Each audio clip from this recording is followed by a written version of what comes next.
My friends, we have officially entered into the dog days of summer. The garden has messes, the garden has successes. We are focusing today on the annuals that are not just happy, they are thriving in this heat and humidity of North Carolina Zone 8A here in the middle of August. I share these great successes in the garden with you in order to help you, give you information. Maybe you want to go ahead and add them to your garden now, or maybe you want to make a note in your gardening journal for next year, next spring, when you were in the garden center and making some purchases. So we're just going to do a real life garden walk highlighting those annuals that are thriving. Little to no maintenance on my part, because y'all, at this point of the year, I'm done. I'm tired of sweating. I'm tired of being out here. I am not fertilizing. I am just keeping it real with you. So if they're looking good in my garden, you know they're going to look good in your garden. You were with me probably about a month ago now when I came through and I pruned, whacked back these Senorita Rosalita Cleome. Yeah, they're happy, aren't they? So the reason that I pruned them back by half is because they had gotten really tall and they were starting to flop over. The reason that I cut them back is because I knew that this was going to happen.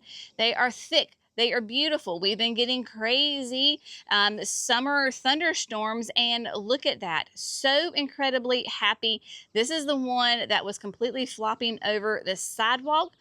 At that time, I did fertilize them both with liquid and with slow release fertilizer. I have not done a thing to them since. I have not touched them. I have not pruned them. I have not fertilized them. I have not watered them because, one, we've been getting tons of rain, and two, it is on drip irrigation. But Cleome is one of those annuals that absolutely handles this kind of weather like a champion.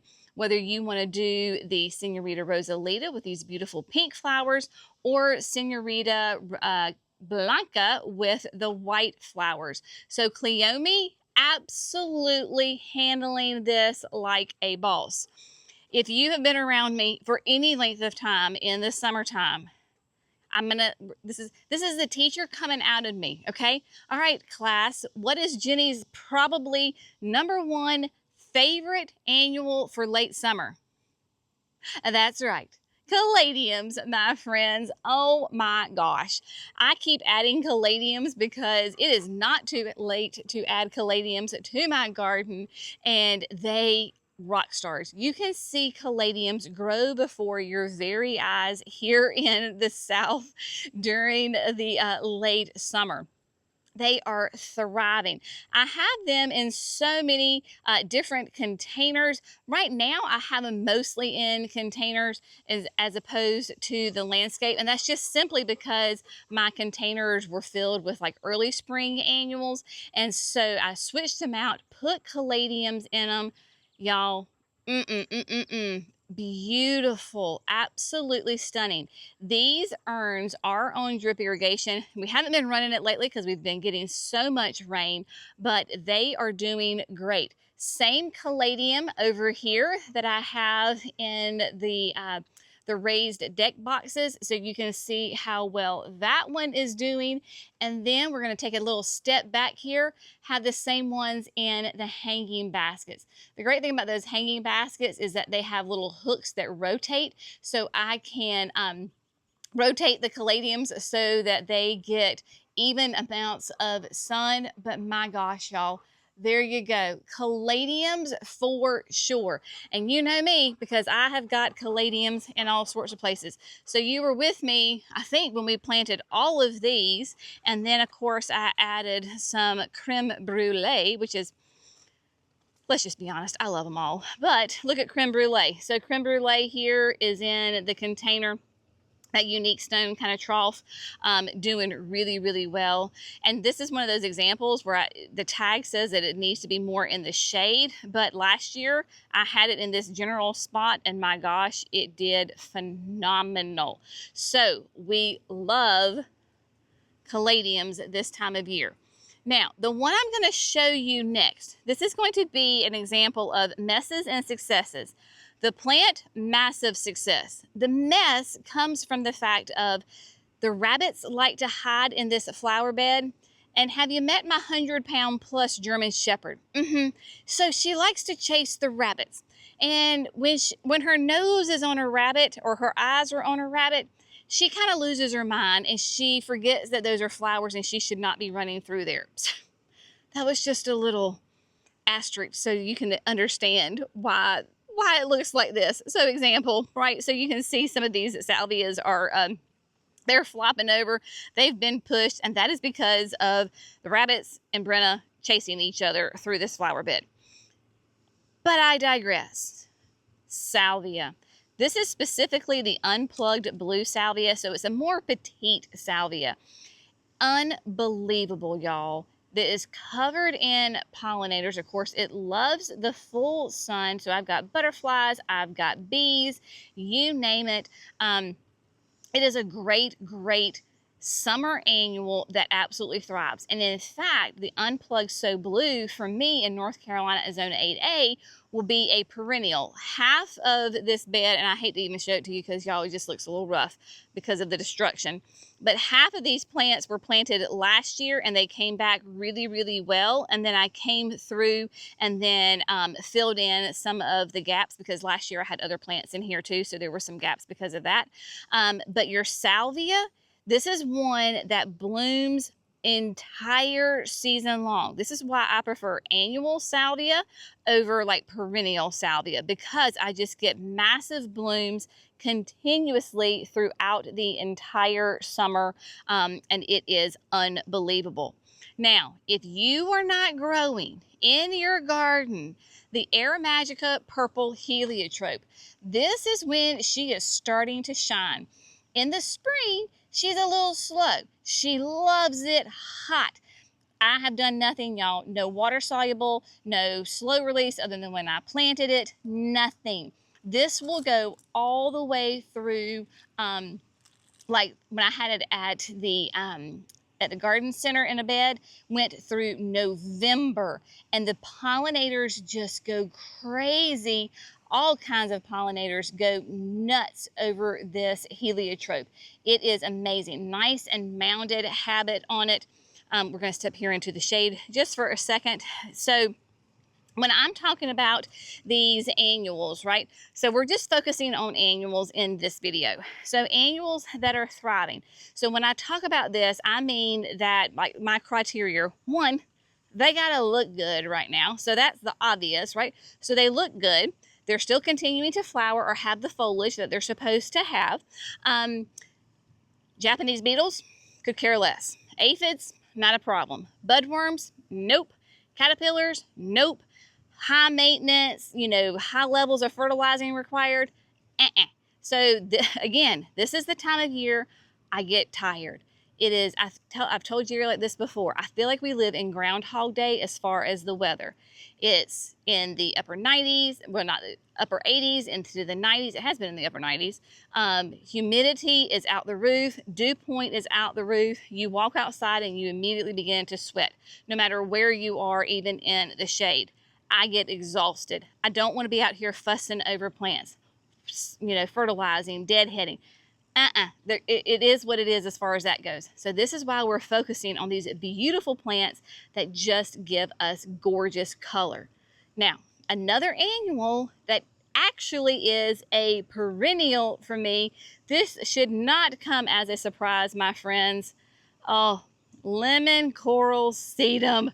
Y'all, this thing is absolutely ridiculous in all of the absolute best ways.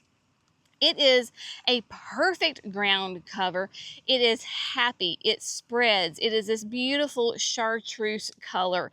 As you know me, I have rabbit issues. The rabbits are not eating it. It is spreading as far as not like invasive spread, but it is just being very happy and very prolific and just moving on through.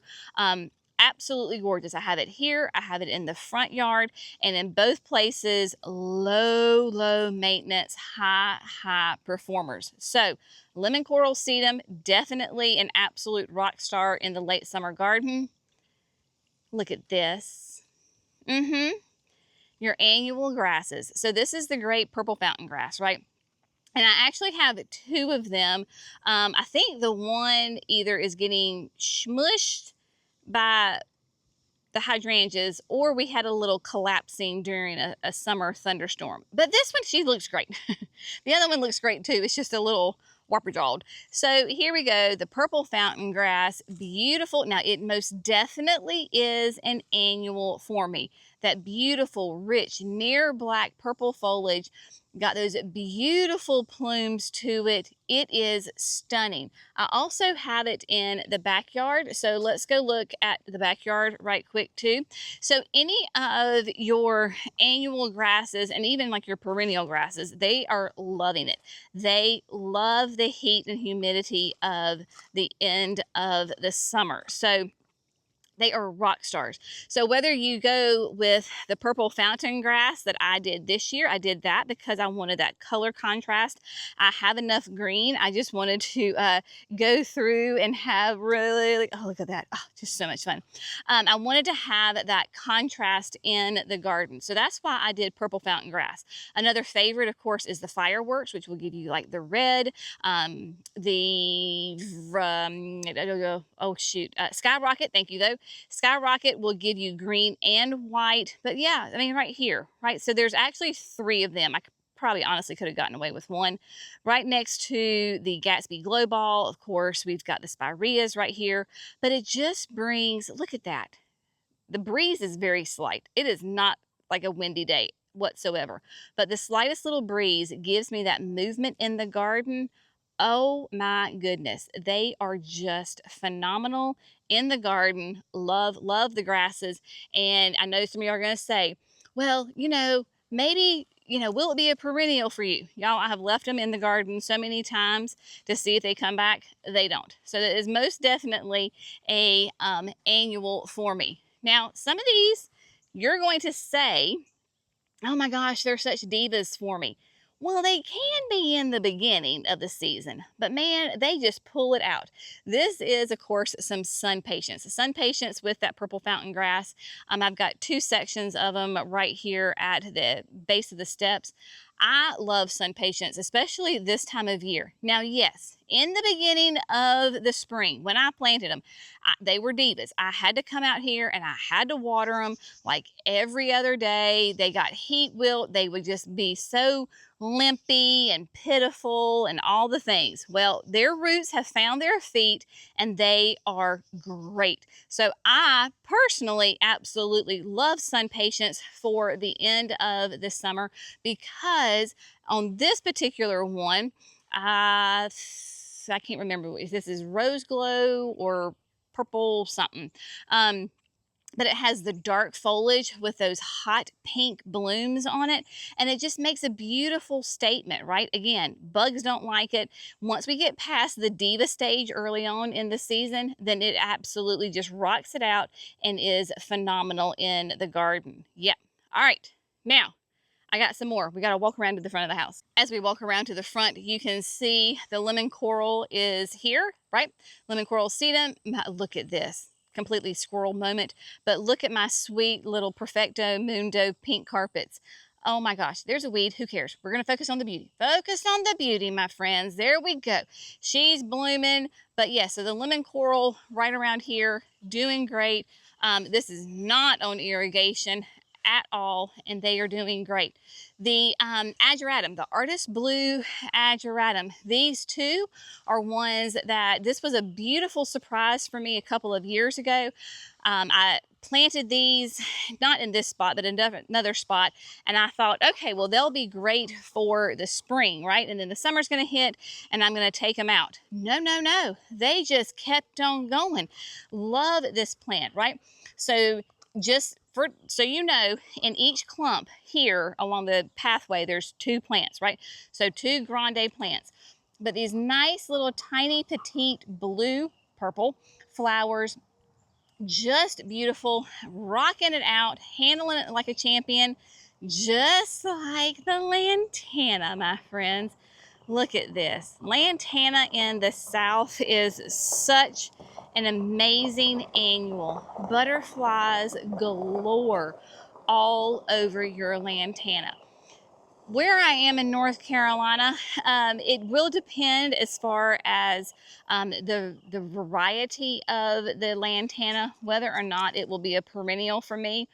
When I have Lantana plantings like this, I really do treat them as annuals, but they are very drought tolerant, very easy to do. Once you get them planted, you just kind of leave them alone. And this is a great food source, of course, for your adult, well, I guess any butterfly, right? So it is going to feed them just beautiful. This is the new introduction of Lantana from Proven Winners for next year. Have absolutely fallen in love with this plant. There's 3 plants in that group right there, and then this is 1 plant here, just to kind of give you a frame of reference on like how big they get. They are going to be a little bit more petite. Speaking of Lantana, whether you want to put it in the landscape or you want to put it in a container, it does not matter, my friends. This is Pot of Gold, which I thought was really kind of cute, a little tongue-in-cheek right there, because of course I had to put it in a pot.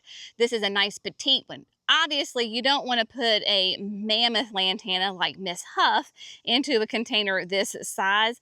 So I chose a nice petite compact Lantana. But y'all, look at that.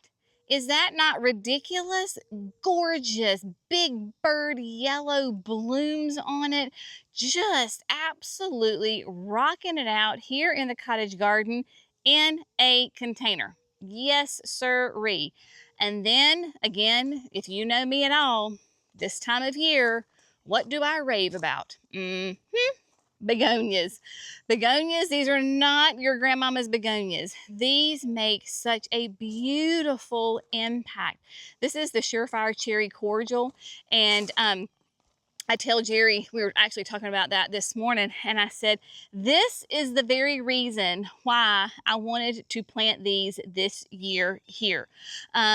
Because, y'all, once they find their feet, they just rock it out. This is a double row, okay? So just so you know, it's a double row, staggered row. It is on drip irrigation.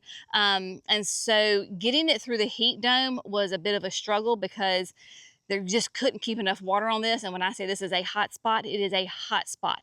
But the Surefires can do sun or shade. They'll get to be in that like 2 foot tall for me at the end of the season. Of course, I have got the Surefire white up at the gate in the urns. Just beautiful. And again, I did a little accent with the purple fountain grass right there. Also, this is in this container over here. We have the Creekside Champion. This is the Viking XL chocolate on red begonia in a container.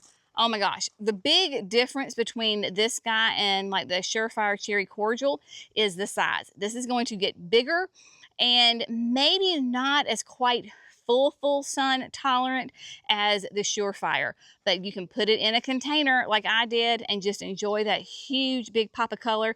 And then of course this is it, the same begonia in the landscape as well. One other plant that is absolutely rocking it out here at the end of the summer, Coleus. Big fan of Coleus. Coleus is that perfect example of an annual that you do not need to have flowers to give you color and interest in the garden. We have got, of course, the brand new for it next year, the ColorBlaze Pepper Flakes down at the entrance to the garden center. Y'all, this is such a cutie patootie. It's not going to be as tall as our traditional ColorBlaze. It's going to be in that about 2.5 foot tall, nice kind of red orangey foliage with those little flecks of yellow. For the longest time, I'm horrible about like learning new introduction names. It takes me forever to get it. It's just anyway, it is. So I started calling it Freckles, which I think Freckles would have been a really good name for this Coleus. But it's not Freckles, it is Pepper Flakes. And it is just phenomenal right now. And again, it will go all the way through a hard freeze.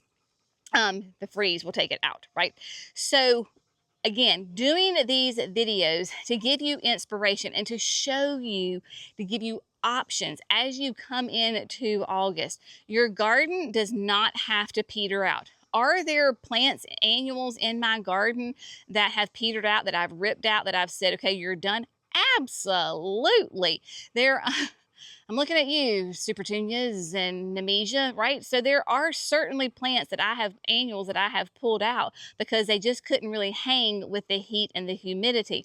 And that's okay because these other annuals are taking up. It is now their time to shine. The Supertunias here in the South, man, they shine in the spring and early summer. They are stunning. They are gorgeous. My Lantana, nothing to talk about at that time. It's just a little tiny little plant. Maybe it has a bloom on it.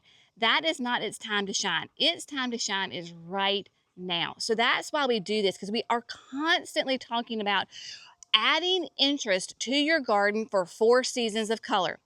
Typically with our annuals, that just means spring, summer, and fall. But even within that, we can have that beautiful succession of color, and our gardens will change and look different from the beginning of the spring to into the fall, right? So we want to have plants that really shine and hit their peak at different points within the season. So that's why we do these videos, is to give you some ideas. If you found one plant in this video that you're like, that's really cool, I think that would be great to add to my garden this year or next year, then that will be a successful video for me, because that is what I want to convey to you. But I would love it. Put it in the comments. What annuals are thriving right now in your garden that really are low maintenance and no fuss? We're thinking about annuals on this one. We can go back and we can do perennials and we can do shrubs, but think about annuals right now, because that's kind of what we're focusing on. So tell me, what is growing, blooming, and thriving in your garden? And then if you don't mind, tell me where you are. So North Carolina, a zone 8A, because it's going to be different in North Carolina Zone 8A versus, let's say, Michigan Zone 6. Or even if you're in the same zone, let's say you're California Zone 8 or Washington State Zone 8. We may be in the same zone, my friends, but we have very different weather. And so you're going to have annuals and all of our plants that will thrive, even though they're the same growing zone, at different points. So let's put it in there so that way we can learn from one another. If you have not subscribed to Gardening with Creekside, we would love it if you would hit that subscribe button. That way you don't miss the 5 videos that we do each and every week, and bring some fun content your way, because even in the middle of August, when I have sweat rolling down my back and I'm glistening like a great Southern gardener does, we still can have beautiful gardens. Y'all have an amazing day. We'll see you in the next video. Bye, friends.